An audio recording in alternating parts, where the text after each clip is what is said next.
Saludos amigos, ¿cómo están? Nuevamente con ustedes desde acá de la ciudad de Natania, como costumbre, semana tras semana trayendo ustedes la parachá semanal.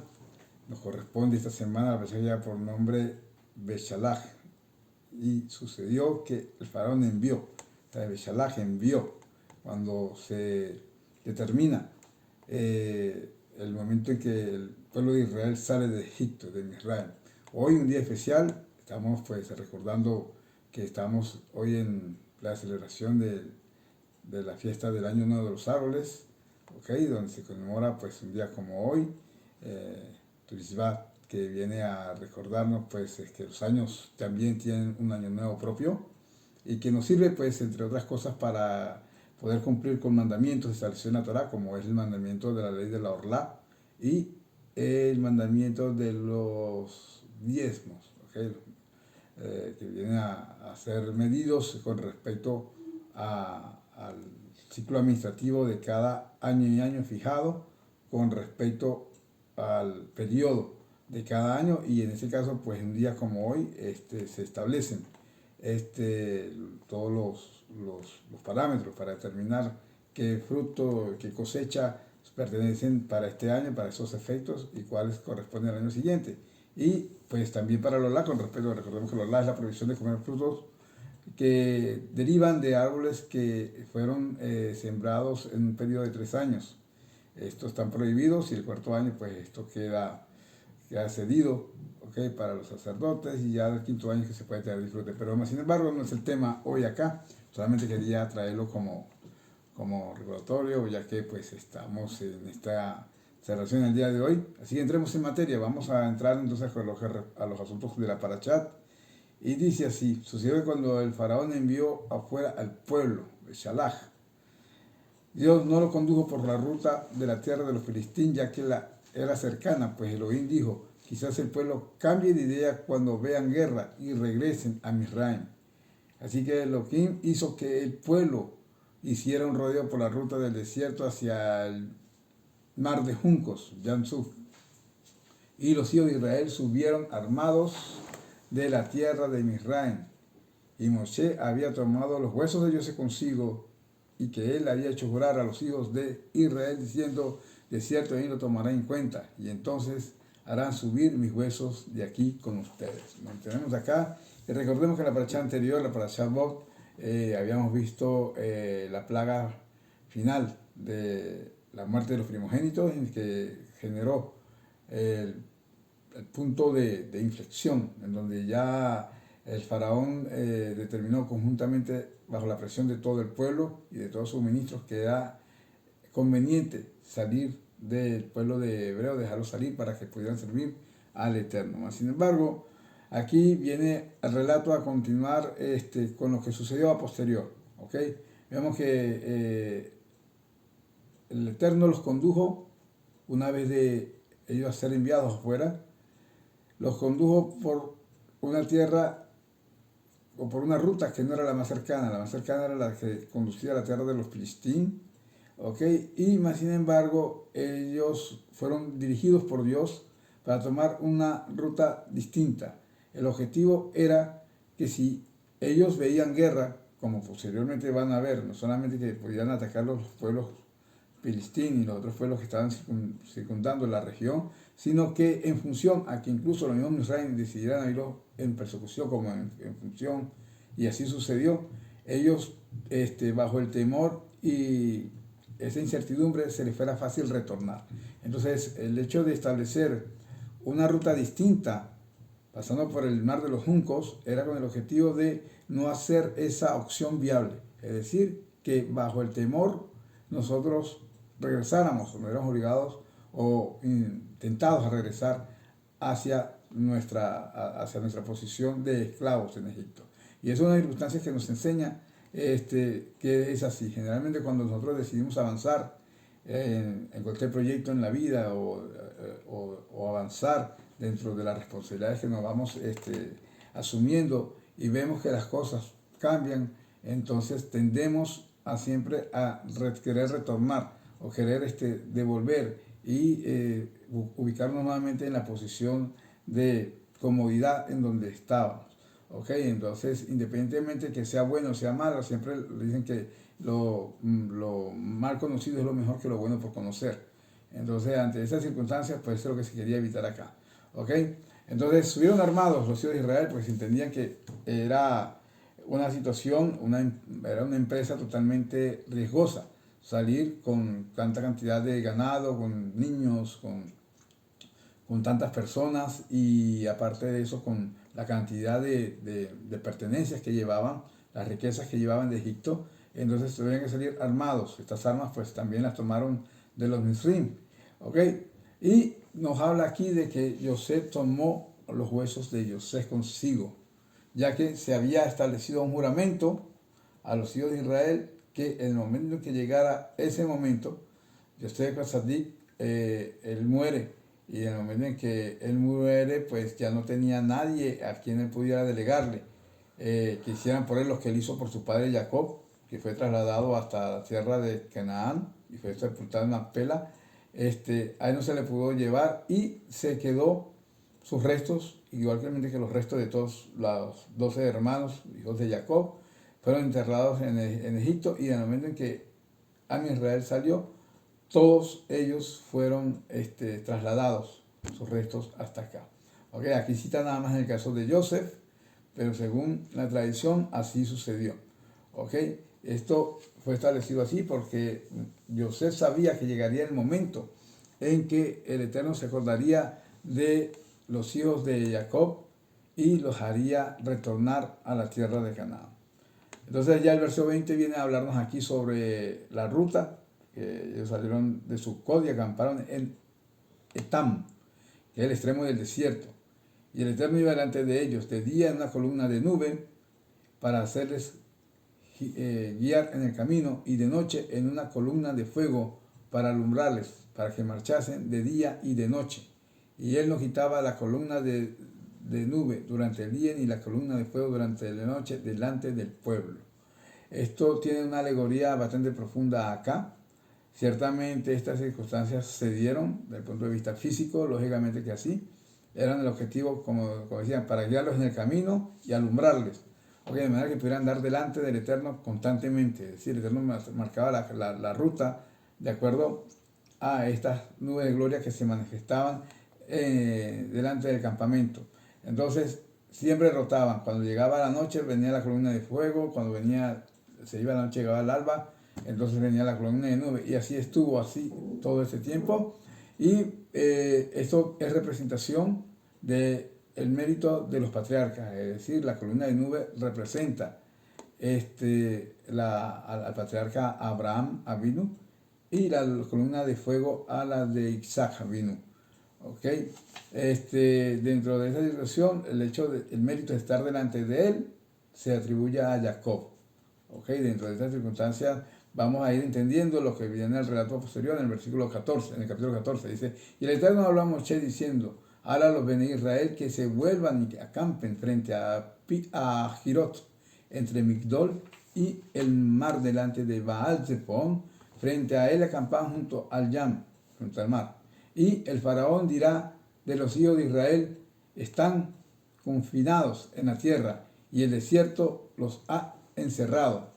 Y yo reforzaré el corazón del faraón, y él los perseguirá, y me glorificaré a través del faraón y de todo su ejército, y los Mirrim sabrán que yo soy el Eterno, y así lo hicieron. Entonces, la Torá viene a establecer acá cuál es la estrategia a seguir de parte del Eterno. Recordemos que cuando Moshe fue a pedir al faraón por primera vez que dejara salir al pueblo para servir a Elohim en el desierto, el faraón dijo que él no conocía a ese Dios, que por lo tanto deberían dejar de ser holgazanes y tratar de enfocarse solamente en el trabajo. Por esa circunstancia, el Eterno, a pesar de lo que había sucedido durante ese año en que se estableció las plagas de Egipto, consideró que era el momento de glorificar y dar a conocer realmente quién era él.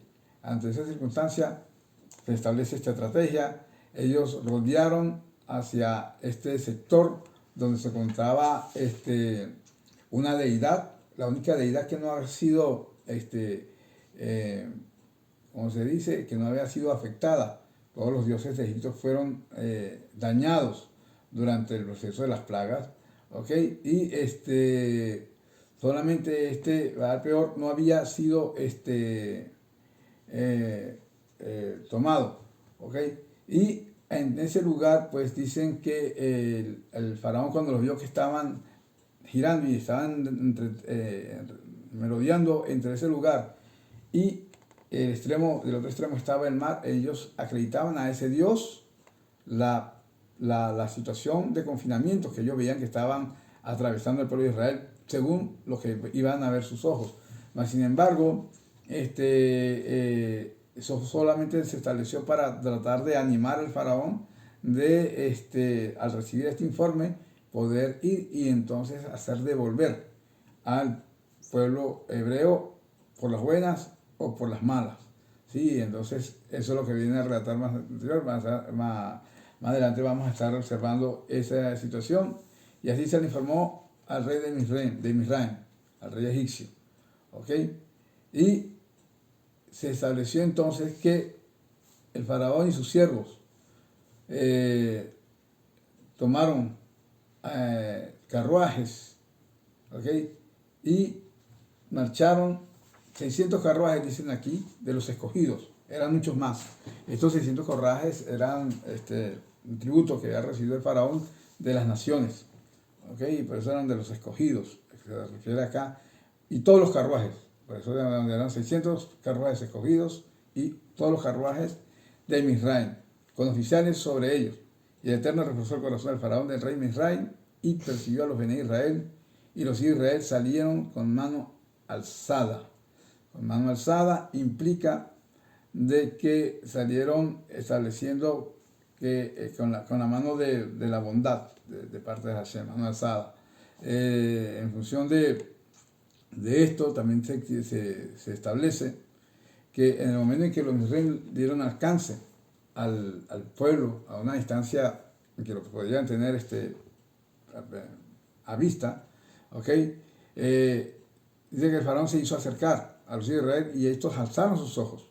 Y aquí que Misraim marchaba tras ellos, por lo que tuvieron mucho miedo, y los hijos de Israel clamaron al Eterno y dijeron a Mosé: es por falta de tumbas en Egipto que nos tomaste para morir en el desierto. ¿Qué nos ha hecho a sacarnos de Misraim? ¿No fue esto lo que hablamos en Egipto diciendo: déjanos servir a los Misraim? Pues es mejor para nosotros servir a los egipcios que morir en el desierto. Así que esa es la actitud natural que estamos hablando en nuestra introducción. ¿Okay? La situación tomó como base este temor para ellos clamar al Eterno. Es decir, ellos asumieron que ante esa circunstancia era importante pedir ayuda del cielo porque estaban en una circunstancia donde se veían perdidos. ¿Okay? Así que Moisés le dijo al pueblo: no teman y manténganse quietos y verán la salvación que el Eterno hará hoy por ustedes, pues así como ustedes han visto hoy a los Misraim, no volverán a verlos jamás. Y el Eterno peleará por ustedes y ustedes permanecerán en silencio. Y el Eterno dijo a Moisés: ¿por qué clamas a mí? Habla a los de Israel y que partan, y tú alza tu vara y extiende tu mano sobre el mar y divídelo. Y los hijos de Israel entraron en medio del mar en lo seco, y yo aquí que reforzaré el corazón de los Misraim para que entren tras de ellos, y se lo obligará a través del faraón y de todo su ejército y su carruaje y su caballería. Y los Misraim sabrán que yo soy el Eterno cuando yo me glorifique a través del faraón, de sus carruajes y de sus caballerías. Entonces vemos que el Eterno le dice a Moisés cuál era lo que se iba a suscitar en ese momento. ¿Okay? Por lo tanto, él dice que él será el que peleará por el pueblo de Israel y que ellos solamente deberían guardar silencio, es decir, que dejaran lamento, que dejaran los pretextos y que solamente tuvieran confianza.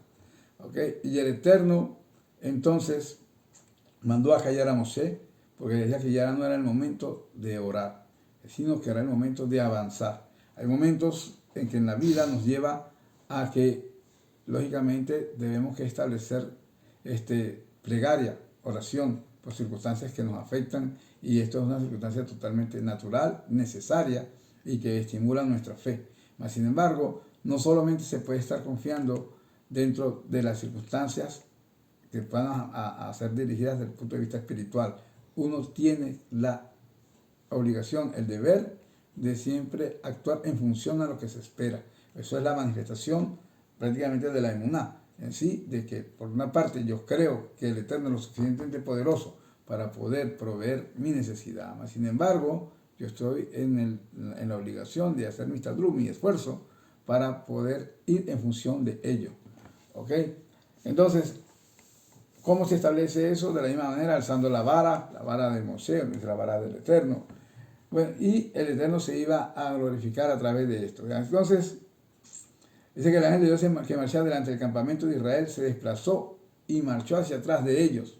En columna de nube se desplazó delante de ellos y se situó detrás de ellos y se colocó entre el campamento de Israel y el campamento de Israel. Y hubo nube y oscuridad mientras que alumbraba la noche y se acercó y no se acercó el uno al otro en toda la noche. ¿Qué sucedió aquí? Lo primero que sucede es eso, la columna de nube que nunca estaba presente delante del campamento cuando estaba la columna de fuego.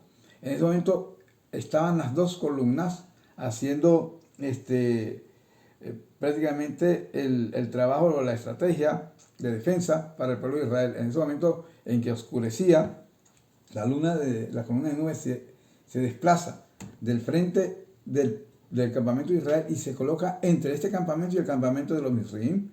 De esa manera, entre la oscuridad no permitía el alcance visual del ejército egipcio hacia al pueblo hebreo. Y por otro lado, la columna de nube, en ese momento, que era el tiempo fijado para que apareciera, ella alumbraba el camino de manera que los hijos de Israel no perdieran tiempo y avanzaran. ¿Ok? Eso fue lo que se estableció aquí y así lo hicieron. ¿Ok? Se estableció un fuerte viento, eso fue la forma natural, como se manejó la naturaleza para que el Eterno dividiera el mar. Se formaron dos columnas dentro del mar y pudieron marchar en tierra seca. ¿Ok? Los hijos de Israel entraron en el mar en lo seco y las aguas fueron para ellos muralla a su derecha y a su izquierda. Y los egipcios persiguieron y entraron tras de ellos. Pues ellos decían, si ellos pueden andar en medio de ellos y bajan con seguridad, pues nosotros vamos tras de ellos. ¿Okay? Y todo el caballo de Faraón, su carruaje y su caballería, de en medio del mar, y la vigilia de la mañana sucedió, que en la vigilia de la mañana, que el Eterno observó este campamento de los egipcios con columna de fuego y de nube, y aturdió el campamento de los Misraim, y quitó las ruedas de sus carruajes, y los hizo avanzar con pesadez, y los Misraim dijeron, huyamos de Israel, pues el Eterno pelea por ellos contra Egipto. Vemos entonces que después de que está el pueblo egipcio, digamos, atravesando las columnas del mar, el Eterno observa, ya estaba amaneciendo en ese momento, y entonces traslada también la columna de fuego y la desplaza a donde estaba la columna de nuevo para que juntos hicieran todo este trabajo que debilitó los caballos de Faraón, los carruajes, las ruedas se reventaron, se quedaron pegadas en el lodo, la columna de fuego calentó este lodo, los cascos de los caballos se desprendían de ellos y de esto generó pues la pérdida, la derrota del pueblo, del ejército egipcio. Así el Eterno le dijo a Moshe, ahora extiende tu mano sobre el mar y las aguas volverán sobre Egipto y sobre sus carruajes y sobre su caballería. En mano de los Misraim, Israel vio los Misraim muertos a la orilla del mar. Israel vio la grandiosa mano que el Eterno había abatido sobre los egipcios y el pueblo temió al Eterno y creyeron en el Eterno y en su siervo Moshe. Entonces, el Eterno le había dicho a Moshe que ellos, así como habían visto este pueblo, Egipto no lo volverían a ver jamás, es decir, en su poderío. Y les permitió ver de que ellos sucumbieron en medio del mar y que el agua después los sacó a la superficie para tratar de darle convencimiento a los egipcios que ellos no se habían salvado.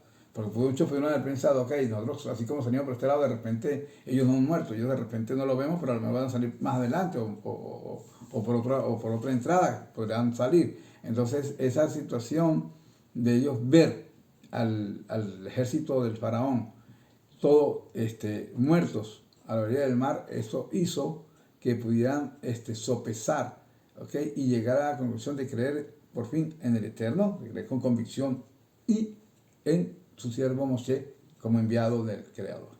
¿Okay? Entonces entramos en el capítulo 15, ¿okay? Y en este capítulo 15 viene el canto del Yansuf, ¿okay? La estrofa que viene, los versículos que vienen a hablar en este cántico de Moshe, ¿okay? Encierra, no creo que nos dé tiempo a abarcar todo, pero vamos a ver qué podemos hablar. Encierra no solamente un canto victorioso conforme lo que había presenciado el pueblo de Israel ante la forma como sucumbió el ejército del faraón a través del poder del Eterno. Lógicamente era un canto de regocijo, de júbilo, de mucha alegría por lo que había sucedido, como el Eterno había guerreado por el pueblo de Israel. ¿Okay?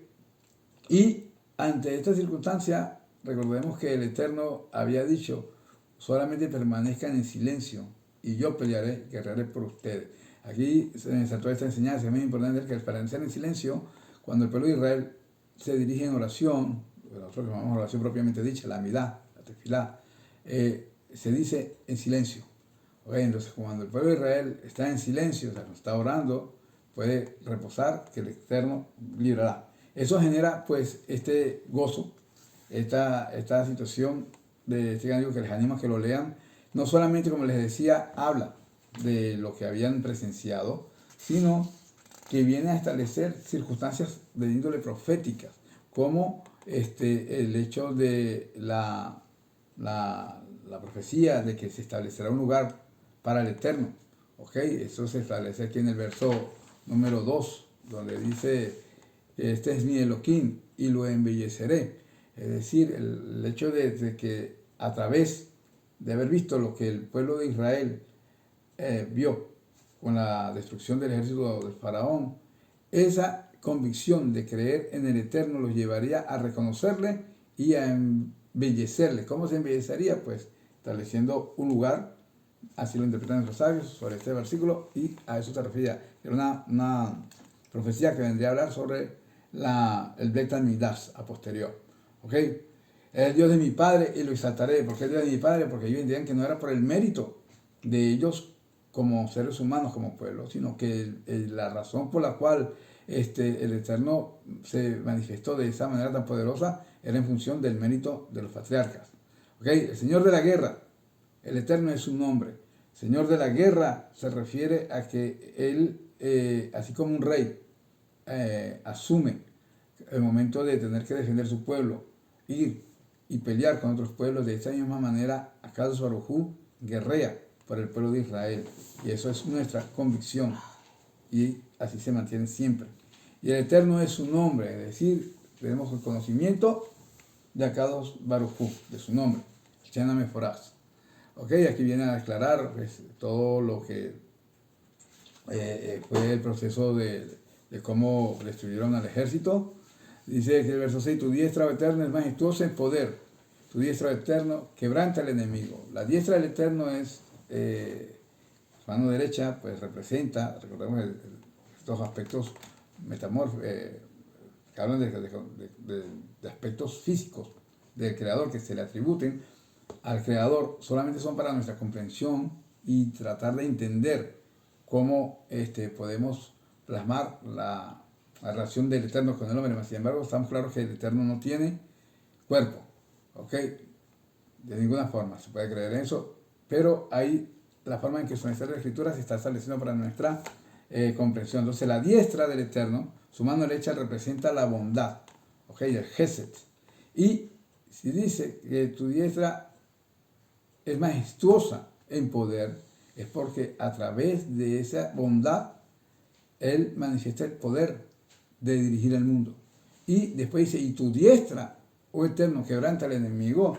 Ahí, pues, esta repetición de la mano diestra para establecer el atributo de justicia, porque quebrantar al enemigo no es otra cosa que establecer justicia sobre esta circunstancia. Es una instrucción que tiene que ver con el atributo de rigor, que sería tu mano izquierda. ¿Ok? Más sin embargo, aquí dice tu diestra. Esto es en relación de que Nuestros sabios difieren en ciertas circunstancias, mas sin embargo todos concuerdan en que se puede entender acá de que cuando el Eterno hace justicia, aún castigando al malvado, lo castiga con bondad. Es decir, si hubiese dejado que el hombre tomara consecuencia o venganza o se defendiera por sí mismo, una situación como esa no se iba a tener en consideración aspectos que solamente Akadosh Baruj Hu puede manejar. ¿Okay? Él es el amo de toda la creación. El pueblo de Israel es un pueblo escogido por Dios, con una función específica, para una tarea específica, pero lógicamente es el Dios de toda la tierra. Y lógicamente a todos los hombres los creó, todas las naciones, toda la criatura le pertenece y las ama. Ahora, cuando se decide tomar un tributo de justicia, ¿okay? se tributa en función de ejecutar una situación de rigor con respecto a la actitud y la conducta.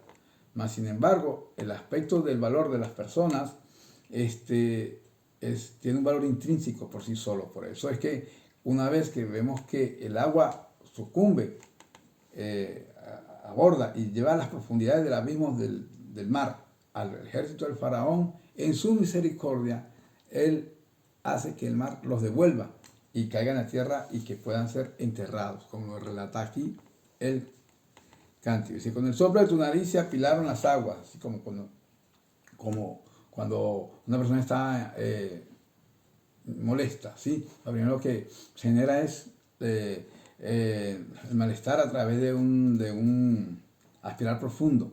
Pues esta es la descripción que da aquí la Torah con respecto a cómo hizo el Eterno para los efectos de dividir el mar, ¿ok? Y el enemigo, cuando vio que el mar se dividió y que los israelíes pasaron, dice el verso 9, el enemigo dijo, perseguiré, atraparé, repartiré el botín, se colmará de ellos mi alma, desenvainaré mi espada y mi mano lo desposeerá. Eso es lo que pensó el enemigo. Aquí, y eso es una circunstancia que generalmente siempre ha sucedido con los enemigos del pueblo de Israel. Siempre consideran que tienen la facilidad de poder echar mano de forma fácil y sin ningún tipo de dificultad, no tiene ningún tipo de reparo a la hora de ellos proferir amenazas y establecer planes con el objetivo de atacarnos y destruirnos. Sin embargo, se les olvida de que en una circunstancia como esa atenta no solamente contra la dignidad humana, sino que atenta contra el principio y sobre los planes de Akadosh Baruj Hu. Entonces, el verso 10 viene la resolución, dice, soplaste con tu viento, el mar los cubrió, se llenaron como plomo, en aguas impetuosas.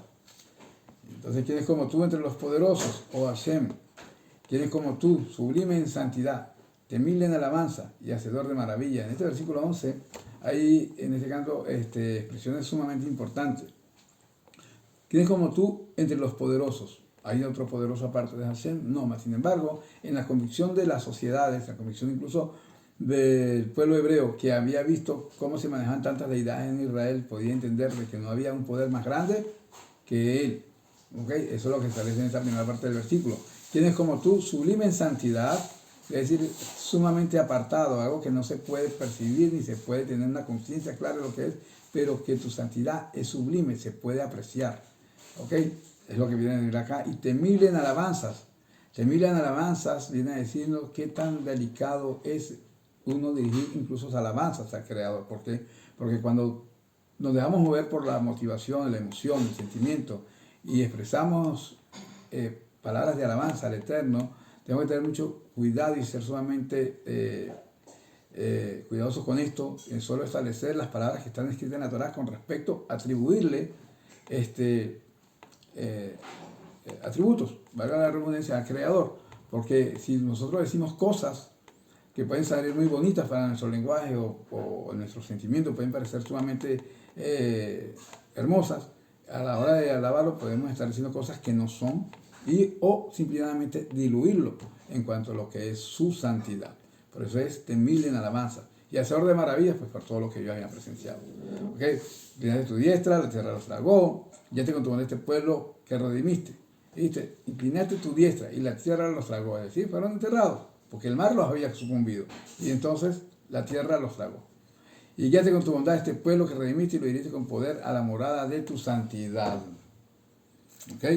Las naciones han oído y se estremecerán, y el terror se apoderó de los habitantes de Pelache. Pelache, ¿por qué los palestinos podían...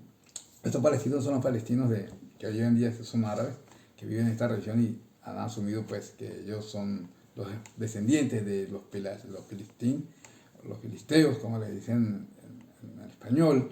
Estos no tienen nada que ver con el pueblo árabe, y era una región que vivía pues del otro lado de Egipto, y era por donde había el paso más directo para llegar a la tierra de Canaán. ¿Por qué tendrían que temer si ellos no tenían, el pueblo de Israel no tenía como objetivo conquistar su tierra, sino la tierra de Canaán, la que querían conquistar? Entonces, eso era sabido por ellos. Entonces, ¿a qué temían? ¿Y por qué temía Edom? Aquí lo veis aquí. También podría, ¿por qué Moab? ¿Por qué se retiraron todos estos pueblos?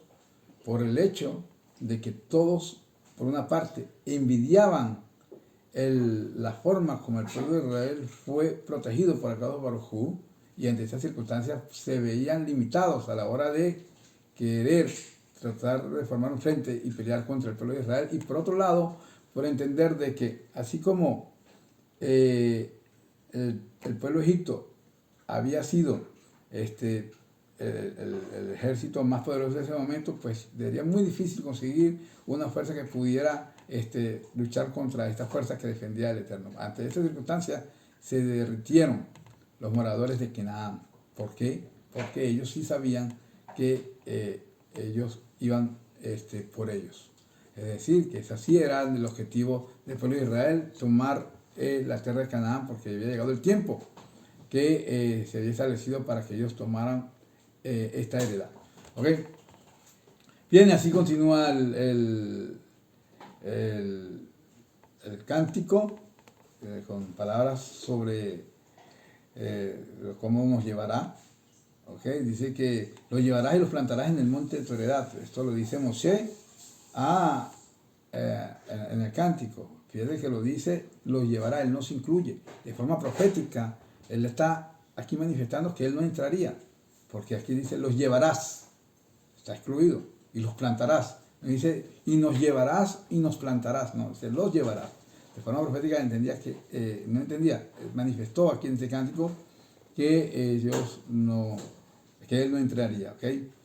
La sede para tu morada que tú has hecho, ¿ok? Y el Eterno, oh Eterno del santuario, oh Señor, que tus manos han establecido. Todas son estas cosas que Moshe lo percibió en Nebuá. En el momento todo esto le vino en visión, y él iba cantando lleno de gozo y de júbilo. Él cantaba una estrofa y los hombres cantaban otra. Y después, verso 20, entonces vemos a Miriam, hermana de Aarón, que tomó también una pandereta en mano, ella profetiza también, y entonces dirigió a las mujeres y respondían al cántico de Moshe, conforme dice aquí, canten al Eterno porque es muy excelso. Al caballo y su jinete lanzó al mar. Al caballo y su jinete lanzó al mar, es una situación que denota aquí, que los lanzó juntos, es decir, los hundió juntos y ellos no se separaron. Así fue la fuerza con que fueron sucumbidos por el mar. Bien, así que vamos al verso 22, aquí termina el cántico de Moshe, y vamos a que al final del rato dice que Moshe hizo que Israel viajase del mar de juncos y salieron hacia el desierto de Sur. Y anduvieron 3 días por el desierto, pero no hallaron agua, y llegaron a Mara, pero no pudieron beber las aguas de Mara porque eran amargas, por eso llamó su nombre Mara. Así que se quejó el pueblo contra Moshe diciendo, ¿qué veremos? Y él clamó al Eterno, y el Eterno le mostró un madero, el cual echó las aguas, y se endulzaron, y allí se prescribió un estatuto, una ley, y allí lo puso a prueba Elohim. Esta circunstancia del agua, recordemos que el agua tiene simbología con la Torá. En ese momento el pueblo no tenía la capacidad de poder tomar del agua, porque no estaba apta para el consumo. literalmente así sucedió. Y se tuvo que tomar un madero que pudiera filtrar esta agua y hacerla aceptable al ser humano. Entonces, de esa forma pudieron calmar su sed. ¿Okay? Lo mismo sucede con las leyes de la Torá. La ley de la Torá es el código genético sobre el cual se estableció toda la creación. Y sus leyes sostienen y rigen el universo. Mas, sin embargo, no fue sino hasta más adelante, 50 años después de la salida de Egipto, en que Moshe va a recibir la Torá delante de los hijos de Israel, y de esta forma la Torá vendrá a ser viable para el manejo y el beneficio del ser humano de forma consciente. Hasta anteriormente, los patriarcas y los grandes hombres de Dios que existieron antes de la entrega de la Torá conocían estos principios, ¿okay? Pero no de una forma tan clara como se vendría a establecer una vez que se estableciera la entrega de la Torá. Entonces, este madero representa lógicamente a lo que es la Torá, un árbol de vida, ¿sí? Y por lo tanto, aquí dice que allí se prescribió un estatuto y una ley, y allí puso a prueba al pueblo. Es decir, un estatuto aquí habla de un código, es decir, estos mandamientos que no son de fácil comprensión del por qué se hace, como eso de tomar, no comer la carne con la leche, o no vestir prendas con mezcla de fibra, de tejido, lino y lana, que no sea la prenda hecha de esta forma. Ese tipo de mandamientos que no son de comprensión lógica, aquí a lo que se refieren aquí con esto de un estatuto, ¿okay? Y una ley, el Mishpat, que viene a ver más que todo con los atributos, con las leyes que tienen que ver con aspectos de situaciones monetarias, relaciones entre el hombre y su prójimo, y todas esas circunstancias que son desde el punto de vista de lo que es la jurisprudencia como tal, ¿no? Sin embargo, dicen que los puso a prueba ahí en función de que sería lo que va a suceder más adelante en el relato, que es con el Shabbat. Okay, entonces aquí se establecieron estas leyes, donde se estableció esta ley de la vaca bermeja, porque la vaca bermeja es de estas leyes que son, la paraduma, es de esas leyes que son poco congruentes a nuestra lógica humana, y por eso dice que esa ley de la vaca bermeja fue la que se dio en ese lugar.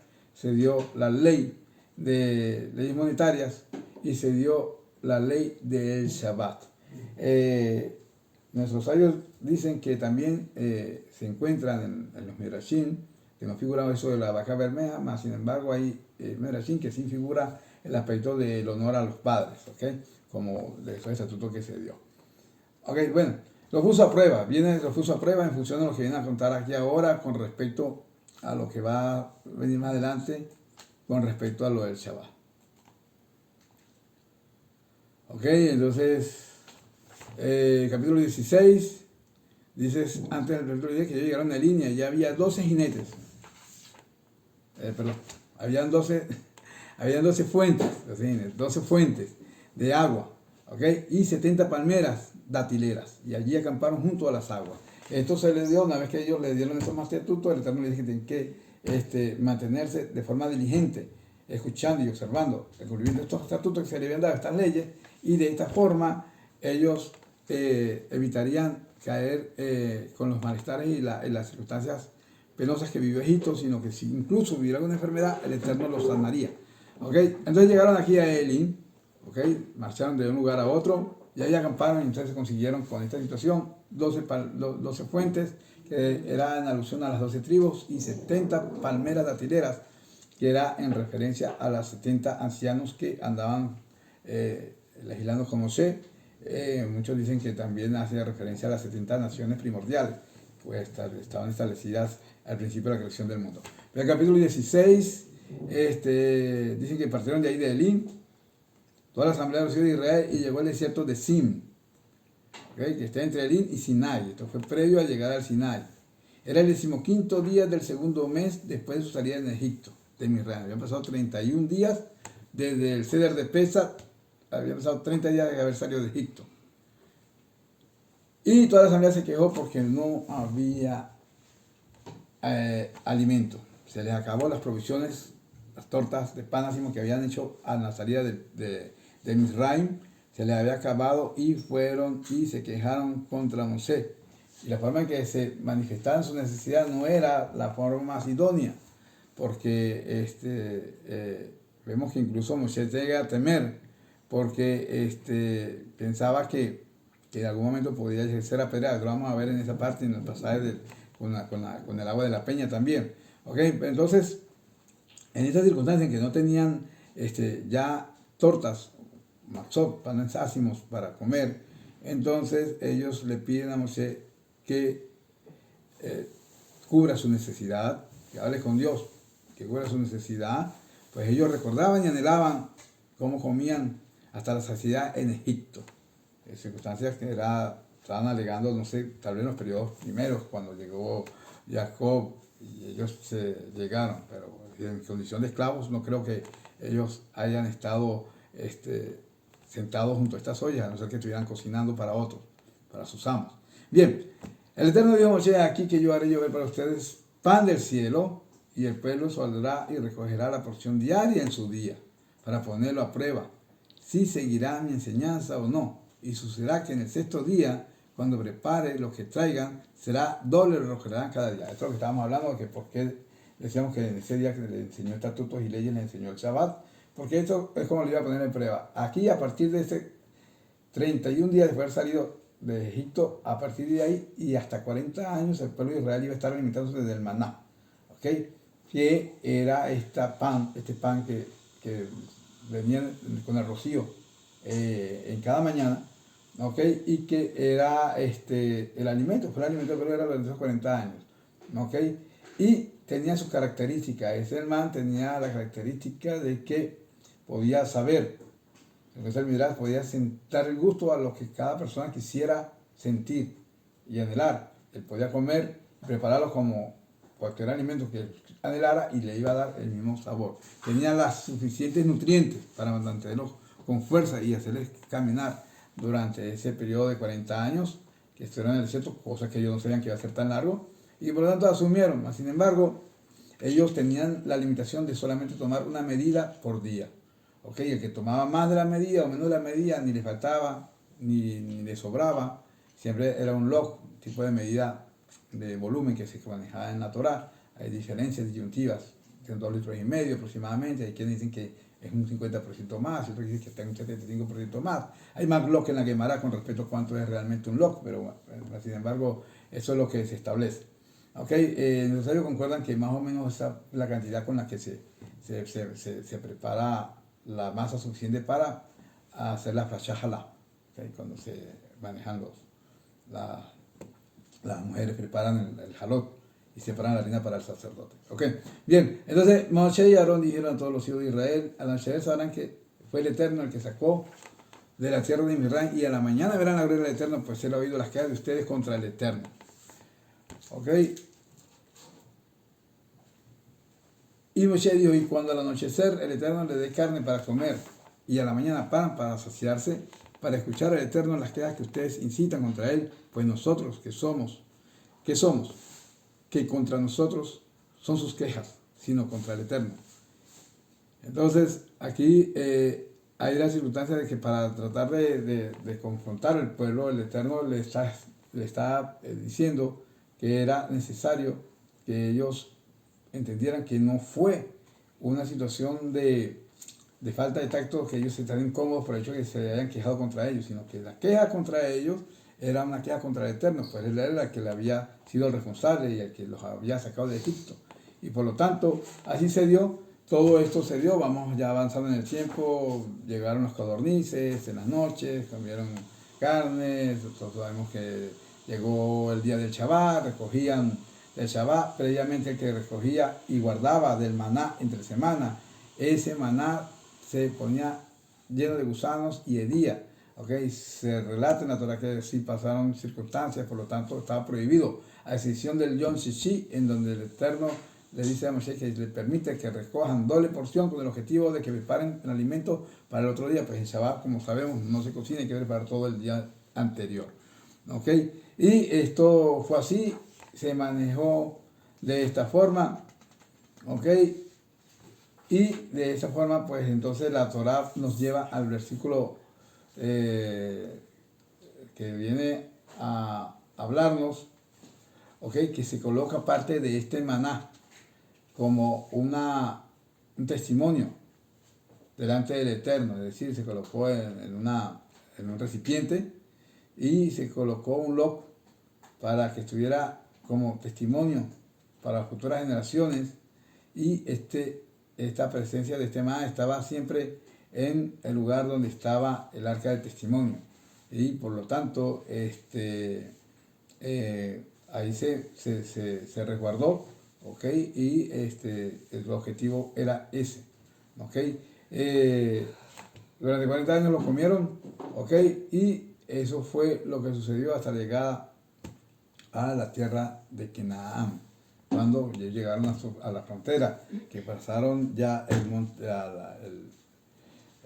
mar, perdón, el río del Jordán, ¿okay? El Jordán, como se dice en español, pues ya a partir de pasar el Jordán ya el mar dejó de ser. Entonces, en el capítulo 17 se continúa acá, ya aquí concluimos esta parte, ya no nos queda más tiempo, pero este capítulo 17 nos habla sobre la lucha contra Amalek. Amalek, resumiendo acá, un pueblo que lógicamente sin razón alguna quiso atacar y tomar ventaja de las circunstancias en que estaba viviendo el pueblo de Israel, los atacó, y Moshe es ordenado por el Eterno para que vaya y tome venganza contra Amalek, ¿ok? Y dice que el Eterno no descansará hasta borrar la memoria de Amalek del medio nuestro. Más adelante vamos a ver que esto se da también con una misbah, ¿ok? Mas sin embargo acá lo que se establece es de esto, y vemos cómo el Moshe prepara a Josué ben Nun para que vaya y luche contra Amalek y los vence. Y entonces los vence de esta forma. Pues recordemos que Amalek representa el instinto al mal, y el instinto al mal es una cosa que tenemos que tratar de borrar de nuestra memoria. Ese es el objetivo del Eterno, y de esta forma pues el Eterno, pues una vez que se establezca esto, entonces Él establecerá su trono de forma gloriosa, de forma palpable y eternamente y para siempre. Bien, entonces, mis amados, no me queda más nada que decirles, sino que tengan Shabbat Shalom. Nos vemos entonces la próxima semana. Beraj Hashem.